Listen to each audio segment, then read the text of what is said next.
বিশাল dairy এটি ফার্মটাকে নষ্ট করে, বাংলাদেশের একটা পোল্ট্রি ব্যতিক্রম ফার্মটাকে মুরগি। নষ্ট করে। তবে আমরা যাক, যত আমাদের জেনেছি যে এটি হচ্ছে জাপানের আত্মবিহার, একটি পাখি হিসেবে আমাদের পরিচিত। 64টা আমরা জেলা, একটু পরিচয় হব যে আমাদের বিভিন্ন প্রত্যেকটা মুরগির সাথে অঞ্চল একটু ভিত্তিক পরিচিত যাতে হব। আমরা আপনি এভাবে একটু বলবেন যে ফার্ম এইটা তৈরি একটু করতে দেখেন, পারি। এটা দেখতে ভালো লাগছে। এটা হচ্ছে যে এটাকে বলে কলম্বিয়ান লাইট ব্রাহ্মা।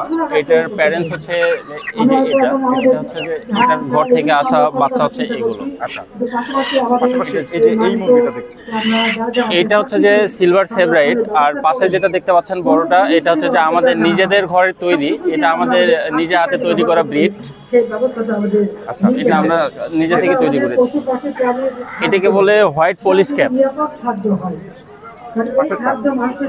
এটা হচ্ছে যে মটলেট কচিন। আর এটারই আরেকটা জাত হচ্ছে এটাকে বলে সিলভার কচিন। সবচেয়ে বড় কথা, নানা জাতের মুরগি কিন্তু এখানে উঠছে এবং আমরা প্রাণী সম্পদ যে অধিদপ্তরের মেলা রয়েছে সেই মেলায় কিন্তু আমরা লক্ষ্য করছি। আমরা সব ধরনের বাচ্চা সেল দিয়ে থাকি। যদি কারো যে কোনো মুরগির বাচ্চা প্রয়োজন হয়, অথবা যদি জাপানে জাতীয় পাখি এটাকে বলে রিংনেক ফিজেন্ট, এটারও যদি বাচ্চা প্রয়োজন হয় আমাদের কাছে অ্যাভেলেবল আছে। যে কোনো সময় যে কোনো পয়সার বাচ্চা দিতে কিরকম পারবো। প্রাইস? এটার রানিং প্রাইস হচ্ছে এটা 28 থেকে 30,000 টাকা। আর এটার বাচ্চা আছে আমাদের কাছে, বাচ্চা বক্সে আছে। এগুলো নিতে গেলে এগুলো আমরা 1 মাসের বাচ্চা দিতে পারবো, পার পিস 2,000 টাকা করে। আর পাশাপাশি এগুলোর দাম? এগুলোর দাম হচ্ছে, এগুলো এখানে দুইটা আছে, দুই কালার। এটাকে বলে ব্যান্থাম। এগুলো প্রায় 40 দিন বয়স। এগুলো পার পিস পড়বে 700 টাকা করে। এটা হচ্ছে যে কলম্বিয়ান লাইট ব্রাহ্মা বেবি। এটার বয়স মোটামুটি 2 মাস।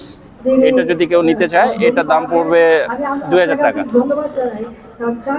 এটা আপাতত আমাদের বিক্রির জন্য না, এটা আমরা বিক্রি করতেছি না। এটা থেকে আমাদের ডিম বাচ্চা আশা করতেছি, দেখি কি হয়। এগুলো আছে, এগুলো দেয়া যাবে। এটার রেট কত বাচ্চা? এটার বাচ্চা পড়বে, এটার বাচ্চা আপাতত স্টকে নেই, এটা দিতে পারবো। এটার বাচ্চার দাম পড়বে 700 টাকা করে। এগুলো মোটামুটি 1.5 মাসের। এগুলো সবই তো শখের বশে পালন করা? জি, সবই শখের বশে পালন করা। আমি একজন পুলিশ সদস্য, শখের বশে পালন করছি। তারপরে এখন দেখতেছি যে সব থেকে প্রফিটে আসছে, এখন বিজনেস বলা চলে। আচ্ছা, সত্যিকার অর্থে সবাই বলে যে মুরগি লালন পালনে বা এই যে বিদেশি জাতের নানা রকম যে মুরগি এবং বিভিন্ন জাতের এগুলো লালন পালনে লোকসানের কথা বলে, আপনার কাছে কি মনে হয়? না, আমি এখন পর্যন্ত লোকসানের মুখে পড়িনি। এটা আসলে একটু সময় দিতে পারলে এখান থেকে প্রফিট বের করা সম্ভব। যদি কেউ অল্প পুঁজি খাটিয়ে যদি কেউ লাভবান হতে চায়, আমার মতে শৌখিন মুরগিতে আসতে পারে, সে শৌখিন মুরগি করে লাভবান হতে পারবে। ধন্যবাদ আপনাকে। প্রাণী সম্পদ এই মেলায় নানা রকম মুরগি, পশু পাখি এখানে প্রদর্শন করা হচ্ছে। যার যেটা প্রয়োজন এই খামারিদের সাথে যোগাযোগ করতে পারেন এবং তাদের কাছ থেকে ক্রয় করতে পারেন। আপনারা নিশ্চয়ই এসে দেখতে পারেন। এখানে ভিজিটিং কার্ড দিয়েছে, এই ঠিকানায়ও আপনারা যোগাযোগ করতে পারেন এটি যদি আপনাদের মনে হয়। ধন্যবাদ সবাইকে।